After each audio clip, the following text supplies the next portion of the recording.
বাজারে ব্যবসায়ীদের জন্য নেই ব্যবহারযোগ্য কোনো শৌচালয়। তাই প্রতিদিন বাজারে গিয়ে প্রাকৃতিক কাজ সারতে চরম সমস্যায় পড়তে হয় ব্যবসায়ীদেরকে। বারবার দাবি জানিয়েও কাজের কাজ কিছুই হচ্ছে না। এমত অবস্থায় চরম বিপাকে পড়তে হচ্ছে রাজ্যের ধলাই জেলায় ৮২ মাইল বাজার ব্যবসায়ীদেরকে। বাজারে শৌচালয় নির্মাণের জোরালো দাবি ব্যবসায়ীদের।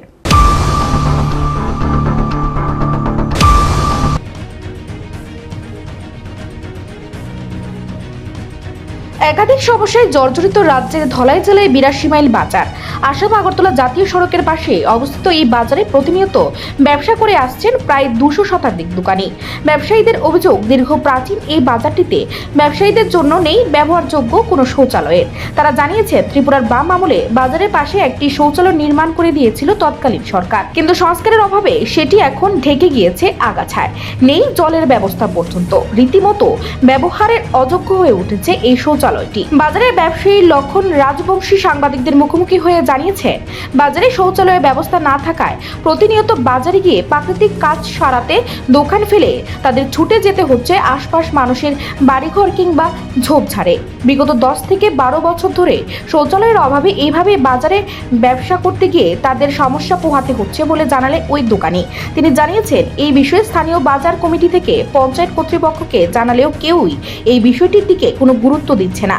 শুধু তাই নয়, নিয়মিত বাজারের নোংরা আবর্জনাগুলিকেও পরিষ্কার করা হয় না। এতে করে বাজারে ছড়াচ্ছে দুর্গন্ধ। এক কথায় সঠিক রক্ষণাবেক্ষণের অভাবে করুণ অবস্থায় দিন কাটছে ৮২ মাইল এলাকার বাজার ব্যবসায়ীদের। এটা যে ৮২ মাইল বাজার, এখানে একটা টয়লেট নাই, ইউরিনের জায়গা নাই। ইউরিন মানে লেট্রিনটা লেগে মানুষের বাড়িতে আমরা যাইতে লাগে, কোনো একটা জায়গা নাই। ৮-১০ বছর ধরে এই আমরা সমস্যা। এখানে বাজার সাফাই সবাই কিচ্ছু নাই, মানে বাজার বলতে এটা একবারে জঘন্য। যেন দোকানদার না হইলেও কমসে কম ২৫০-৩০০ উপরে আসছিল, থাকলে এটা খারাপ হয়ে গেছে। এটা ব্যবহার করে না, এটা ব্যবহার করার মতন। ওই তো বাইরে টাইরে যাইতে হলে মানুষের বাড়ি যাইতে লাগে, সিঙ্গুরসে থাকলে, আর নাইলে কি জঙ্গল টঙ্গল যাইতে লাগে। এরকম এটা কমসে কম ১০-১২ বছর ধরে এই অবস্থা চলতে। বাজার কমিটি থেকে গেট জানানো হয়েছিল, পঞ্চায়েতে জানানো কাজ।